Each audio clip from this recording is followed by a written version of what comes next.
Bueno, no posibles, chicas, les voy a hacer un video. Espero que que me salga bien y que no me salga muy entrecortado y todo, pero bueno, bienvenidas a todas.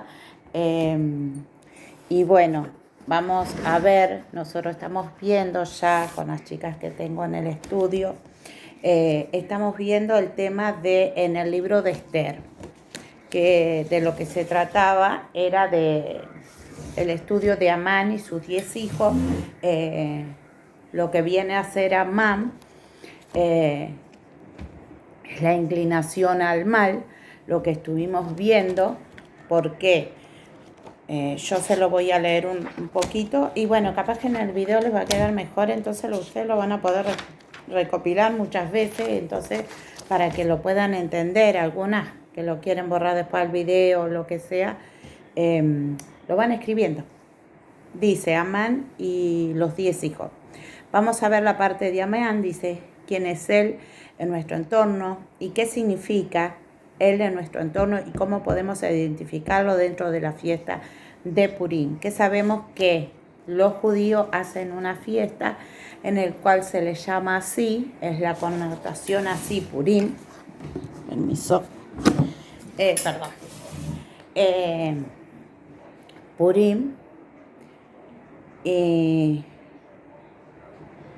A ver, si lo puedo buscar, si la internet me permite buscarlo hoy, para que sepan qué es Purim.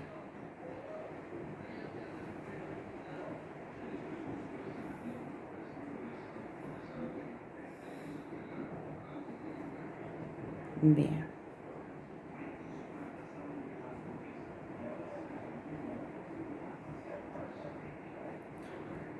Para que podamos entender un poquito mejor cómo son las conectividades y las fiestas y todo eso.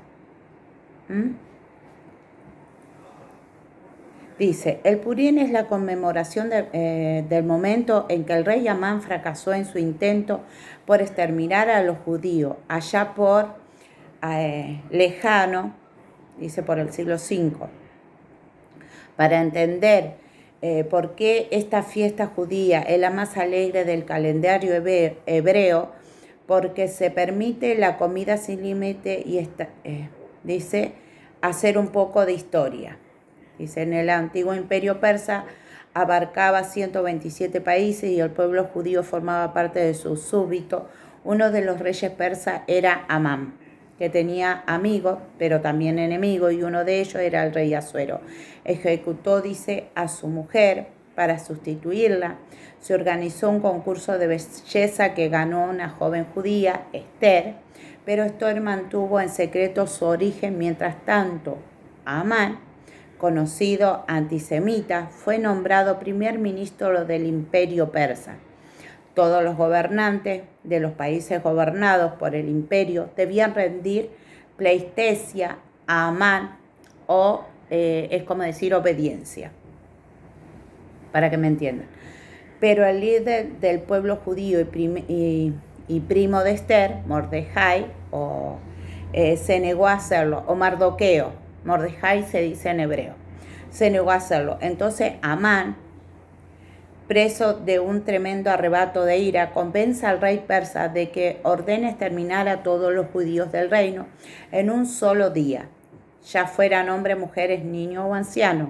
En ese día sería el día 13, mes de Adar. Mordejai o Mardoqueo sabía que los judíos se habían metido en un lío, pero confiaba en su Dios. Así que hizo que todo su pueblo se reuniera, se arrepintiera de sus pecados y elevase al cielo su plegaria.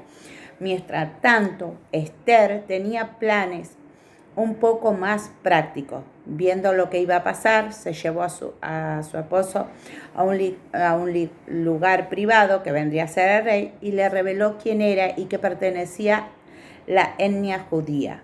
El resultado, Amán muere en la horca y Mardoqueo es nombrado primer ministro del imperio persa. Su primer acto como gobernante es cambiar la ley que impedía a los judíos defenderse de sus enemigos. Así, el día 13 de Adar hay una gran batalla que los judíos ganan y el día 14 se descansa y se celebra la victoria. Bueno, este es un resumen de lo que vendría a ser la fiesta de Purim y de lo que se trata en el libro Esther, Amán, que pertenecía a Amán, y qué viene a ser, por qué el odio, porque Amán lo que tenía sobre los judíos era un odio, no suscitado solamente por Mardoqueo, sino también que venía ese odio ya generado de la antigüedad. ¿Por qué venía de la antigüedad? Porque el rey, como ser Amán, dice, Amán es descendiente de Agag, y Agag es rey de Amalek, dice, que en hebreo tiene una connotación que es carne, o significa, Amalek significa carne.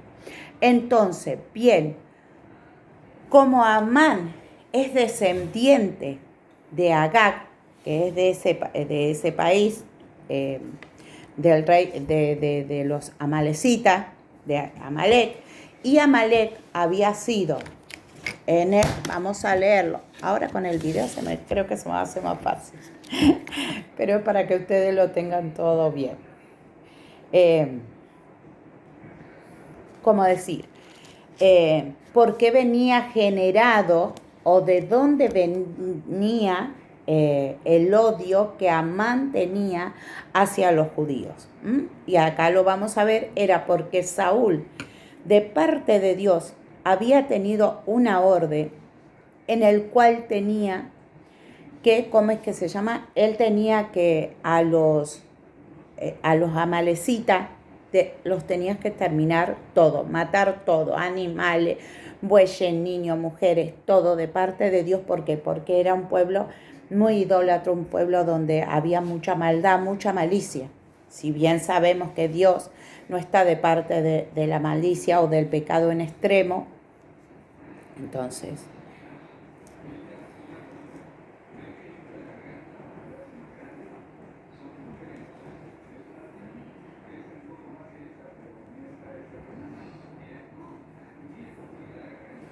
en Primera de Samuel, voy a poner mis lentes,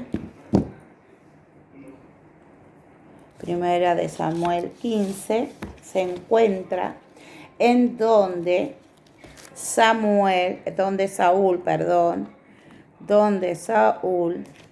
Dios lo envía y le da la orden que los amalecitas, Primera de Samuel 15.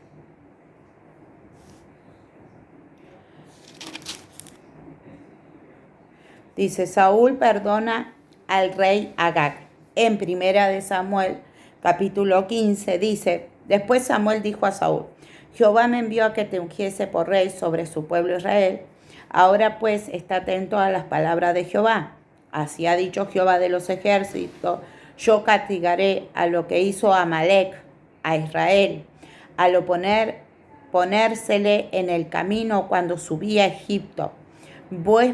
Ve, pues, y hiere a Amalek y destruye todo lo que tiene.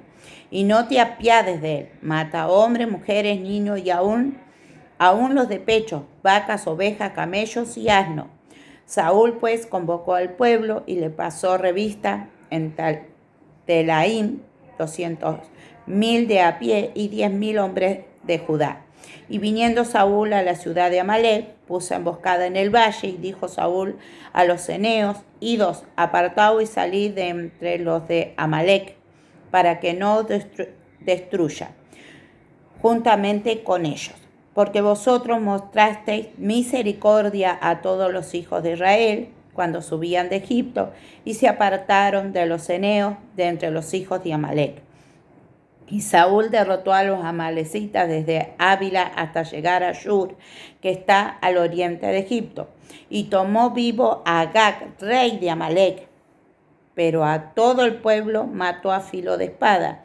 Y Saúl y el pueblo perdonaron a Agag y a las mejor de las ovejas y del ganado mayor, de los animales engordados, de los carneros y de todo lo bueno, y no lo quisieron destruir, mas todo lo que era vil y despreciable destruyeron.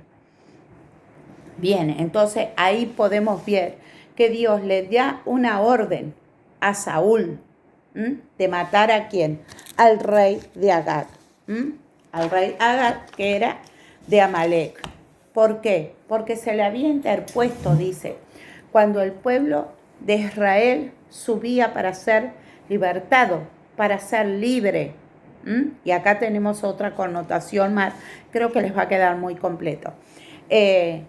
Como ser, tenemos una connotación más donde podemos ver qué tremendo que es cuando Dios nos saca de Egipto, cuando Dios nos hace libre, cuando nos saca de toda esclavitud. Y la esclavitud mayor que nosotros tenemos es, ¿qué esclavitud es? De nuestro propio yo personal, de nuestra carne, de nuestros deseos, de los deseos de nuestra alma, de cuando, como ser, de todo aquello que nos llevan al fruto de la carne. En Gálatas 5 tenemos en adelante, tenemos los frutos que son de la carne y los frutos que son del espíritu.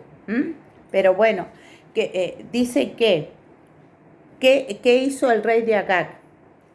Se interpuso, dice, no quería dejarlo pasar al pueblo de Israel cuando estaba siendo liberado, cuando había salido de Egipto, de toda esa esclavitud, de todo lo que ellos habían pasado.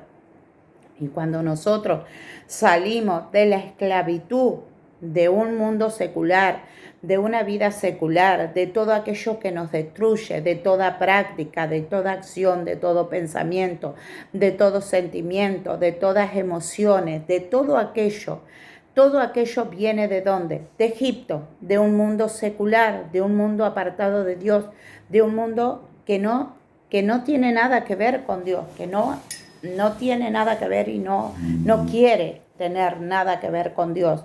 Se maneja a su antojo, no les importa la vida de nadie, solamente la propia. No importa si es egoísta, si hace mal o si no hace. Entonces, bien, dice que se interponía, dice, al llamado, ¿a qué? A la libertad, al pueblo de Dios, a aquel pueblo que Dios había escuchado todo el gemir, todo el lamento, todo lo que ellos pasaron. Y si vamos al caso, Dios los libertó, porque si usted me dice, bueno, pero estaban en Egipto, el pueblo de él estaba en Egipto, sí, porque habían quedado en Egipto, si podemos ver la historia, o acordarnos, los que somos lectores de la palabra, habían ido a Egipto porque cuando hubo una gran hambruna, fíjense, mediten en todo lo que yo le estoy hablando, mediten los tiempos de ahora. Cuando hubo una gran hambruna en la tierra y en todo en aquel lugar, dice que tuvo que, como ser José, que era hijo de Isaac, dice que, ¿cómo es que se llama? Hijo de Jacob, dice que José fue vendido, fue como que se llama por los hermanos entregado, al enemigo, pero que cumpliendo siempre en la vida de José el propósito para llegar a Egipto, para ser gobernador, para que su pueblo luego fuera libre y fuera suplida esa necesidad. Entonces por eso el pueblo de Israel, por eso Jacob y todo, subieron a Egipto. Y en aquel momento, con aquel rey que estaba y todo gobernando en Egipto, como apreciaba mucho a José porque había con la sabiduría de Dios, inteligencia de Dios, había guardado todo el pueblo, toda su nación y las demás provincias, lo había guardado de la hambruna, de la peste, de todo lo que se venía por 7 años. Entonces, dice, por eso estaba Israel. Pero al ver el pueblo de Egipto, cuando ya murió el rey que estaba gobernando, al ver que el pueblo de Israel se hacía más fuerte, más grande, más todo, dice que empezó, siempre hay una confabulación, ¿no? Entonces dice que hubo quien dijo, y dio al rey que estaba en turno, le dijo que el pueblo de Dios, que en ese tiempo vendría a ser Faraón, entonces le dijo que el pueblo de Dios se estaba haciendo más fuerte, más esto, aquello, y que si armaban un ejército se podían volver en contra de ellos y que someterlos a los egipcios. Entonces por eso lo puso en gran esclavitud. cuando Dios lo liberta de toda esa esclavitud que ellos pasaron, de todo ese sufrimiento, de todo lo que pasaron, entonces dice que ellos tenían como ser, mientras que ellos iban camino hacia Canaán, dice que a la tierra que fluye leche y miel, los pueblos o las provincias aledañas o lo que sean, los reyes de tales provincias los tenían que dejar pasar libremente al pueblo de Israel, porque ellos no iban a hacer daño a ninguno, sino que ellos pedían autorización para que se hacían anunciar para que los dejara caminar libre y pasar por ese lugar. Pero dice que el rey Agag no quiso y dice que se le interpuso. Qué tremendo que es cuando hay un espíritu que se opone a nuestra libertad y cuando hay personas que también el oponente las usa. ¿Para qué? Para dejarnos en prisiones, en cárceles y para no querer dejar que nosotros tengamos libertad en el Señor. Esa libertad que solamente Dios la puede dar y esa libertad y esa paz y esa tranquilidad que solamente Dios la puede dar. Entonces, bien, Dios dio la orden a Saúl, que lo había levantado. ¿Para qué? Para que matara, dice, se acordó de lo que le había hecho a su pueblo, porque Dios no se olvida lo que le hacen al pueblo de él. Dios no se olvida, Dios no cobra hoy, pero dice, dice que dejemos las cosas en las manos de él, que él defenderá nuestras vidas. Entonces, qué tremendo que es Dios, qué tremendo que es Dios, pero para aquel que confía, que realmente confía en Dios, que se dispone en las manos de Dios, que como decir, obvio, duele, angustia, aflige, muchas veces da rabia, porque bueno, es un fruto de la carne, sí, pero muchas veces también, ¿cómo es que se llama? Nos sacan de la paz, de la tranquilidad que nosotros estamos a través de las cosas que nos hacen, a través de las injusticias que nos hacen, sea cual sea esa injusticia, pero realmente que sea injusticia, no que nosotros la busquemos. Tenemos que tener también ese cuidado, no que nosotros busquemos el que nos hagan injusticia, porque muchas veces somos colaboradores de que pasen cosas y después nos hacemos los santos, como quien dice. Pero bueno, entonces dice que Él es vengador, Dios es vengador. Él no olvidó que el rey de Agag se había interpuesto para que el pueblo de él fuera libre. Entonces dio la orden, mire cuánto tiempo, dio la orden a Saúl. ¿Para qué? Para exterminar, pero tenía que exterminar todo. Y Saúl, como era bien obediente, como a veces nosotros somos, que Dios nos dice, no, pero esto te hace mal, esto te saca el fruto de los dones míos, te saca el fruto del don del Espíritu Santo de Dios, esto te acarrea esto. Y nosotros somos tan obedientes que lo dejamos porque decimos, bueno, pero no va a ser tanto. No, pero no va a pasar tanto. No es para tanto. El enojo, la ira, la contienda, el celo, la envidia, el chisme.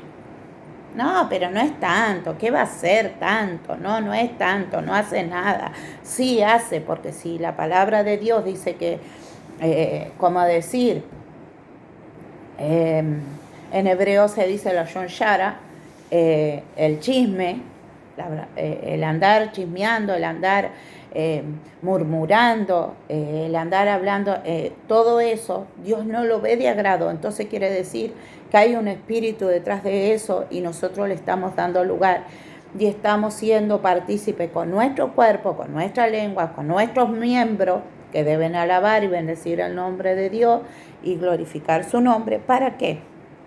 Para darle lugar a quien, al oponente, con nuestros miembros.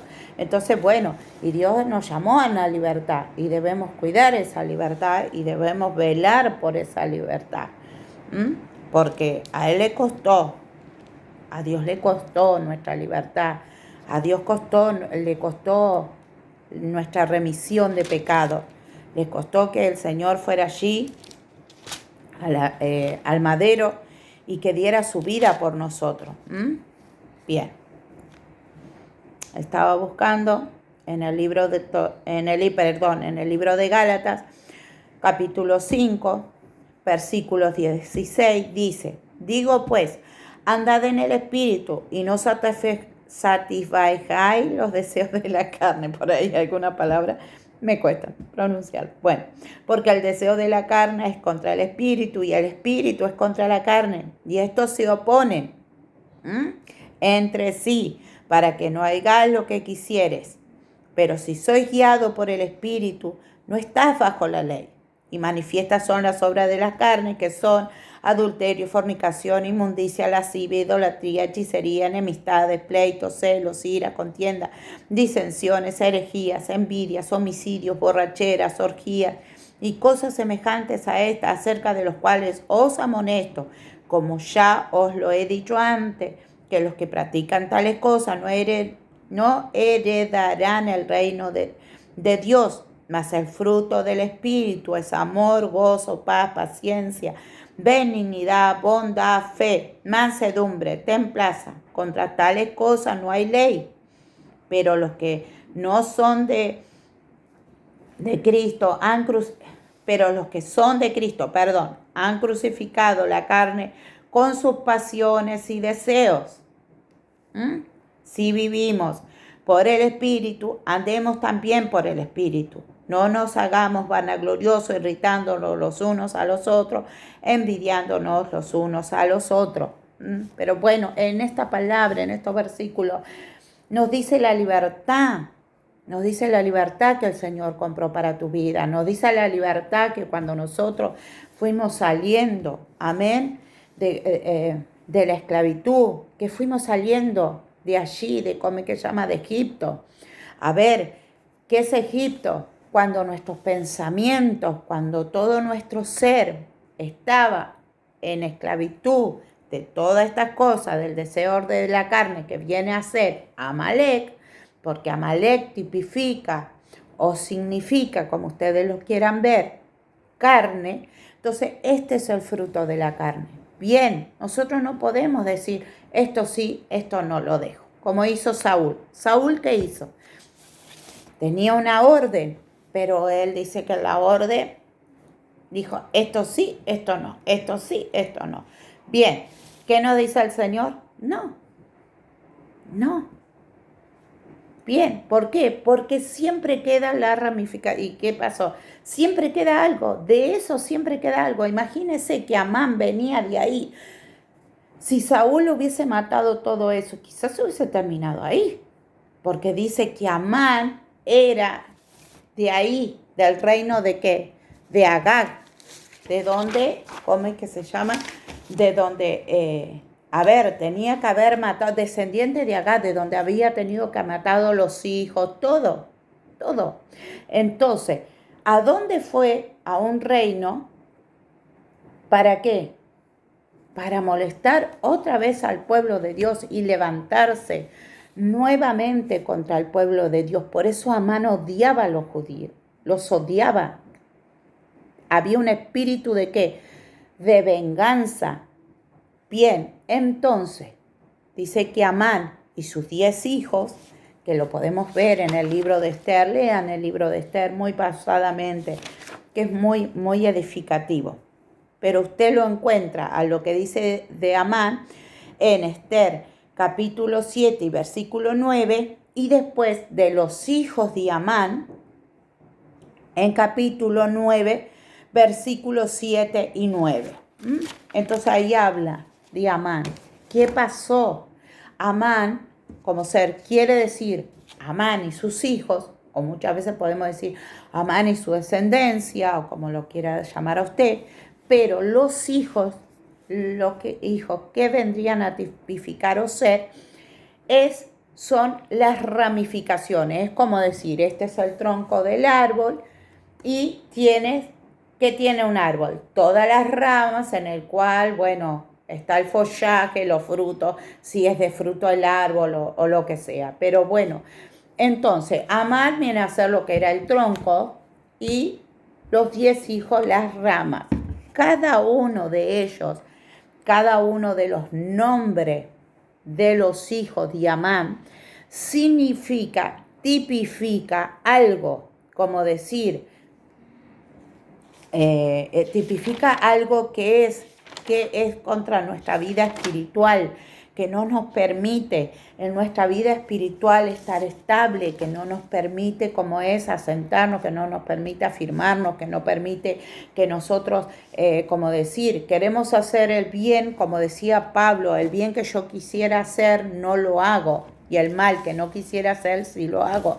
Entonces, como decir, a través de esas ramificaciones de eso, porque nosotros quizás matamos, como sea, decimos, bueno, sí, pero nosotros dejamos, qué sé yo, por decirle así, ¿qué era lo que más le gustaba a usted? Qué sé yo, no sé, por decir, y sí, ir al baile, emborracharme, qué sé yo, un montón de cosas. Ah, no, pero yo ya no voy más al baile. Como muchos de los, como ser, muchas cosas que pasan hoy en los hogares. Muchas veces se cree que cuando uno, andúa en todo el camino de perdición y todo eso que no lleva bien, bueno, pero yo ya ahora vine a la iglesia, porque eso es lo que enseñan que las instituciones. Yo no estoy en contra de ninguna. No estoy en contra de ninguna. Pero sí a veces de las enseñanzas, porque las enseñanzas no son acorde a lo que es la palabra, no trae una veracidad de lo que es la palabra. Entonces, bueno, contra eso estoy, no contra ninguna iglesia, no.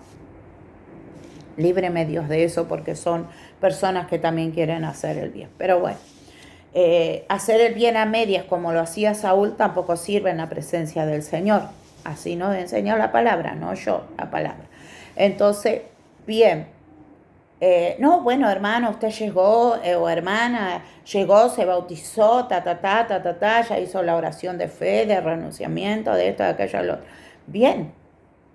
Está bien, sirve, porque usted, bueno, a ver, el ir a tener una inmersión o lo que sea en ese momento, que usted hizo el bautismo, bien, le sirve para ese momento y todo eso.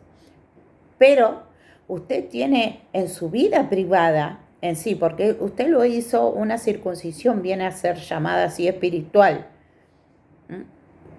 Pero en su vida personal, en su vida familiar, personal, en su hogar, usted le dio mucha puerta al enemigo, le dejó mucha entrada al enemigo. Todos esos huéspedes están en su hogar, están en su entorno y usted lo tiene que sacar. Y yo lo tengo que sacar. Entonces muchas veces pensamos que, bueno, ya está, listo, vamos a la reunión, oramos, ayunamos, papapam, papapín, y listo. Vamos,